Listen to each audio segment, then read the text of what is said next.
So then what are the core skills that children need to build real friendships?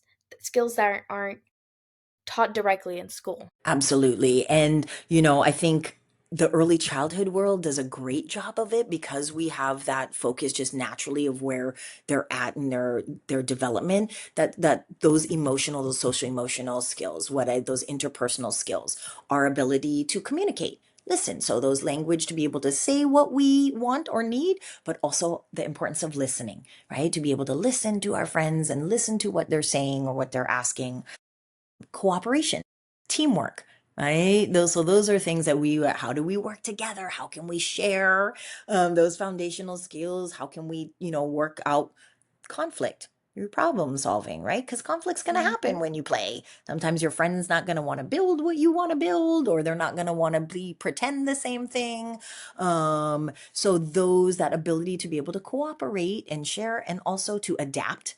You do have to be very adaptable, right? To be in relationships because you can't control other people, and that's a big thing, right? So you got to be able to adapt. Like you might have in your mind as a little, I want to play this game and you're going to be the monster and and that might not work out. Then you've got the other person saying, no, that's not what I want to do.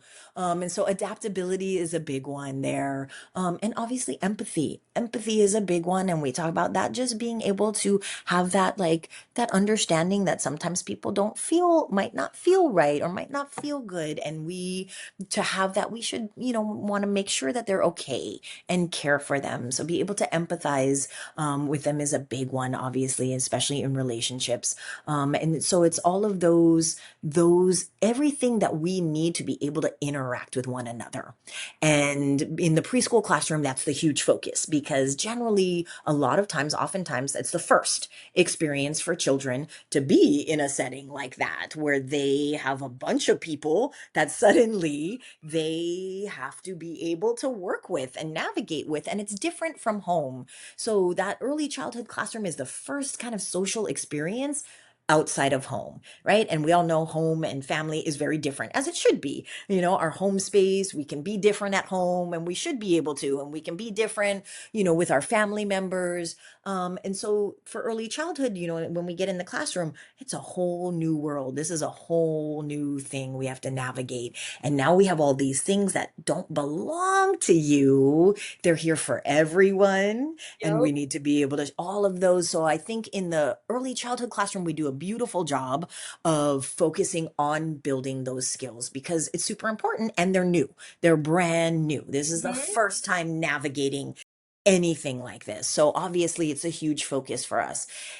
Sadly, I think that we tend to lose it as children get older, the emphasis on the emotional side, the social emotional side, and those vital skills, because then it becomes more about the academic and with the testing and what do we got, and we got this project, and we got to do this test, and we tend to oftentimes lose that social emotional focus. And I know now we're recognizing, and especially with COVID, which had a huge impact, I know that teachers of older children obviously are also seeing. So I think now there is this big push and understanding that, hey, the social emotional learning needs to continue, and that's a big part of it, if not even a bigger part, as we get older and navigate more negative messages maybe coming in, or influences, or not being as good at math, or drawing, or whatever it is, and we start to get more in our head about that. So even more so, I think those social emotional skills, that confidence, like you said, that ability to be resilient, are even more important. And I think we are seeing now, but we kind of have lost focus on that. But I think we're seeing now that it's super important, and we're having children who are not doing as well, who are not going to be able to learn well because they don't have that emotional aspect, that social emotional aspect, and they need that.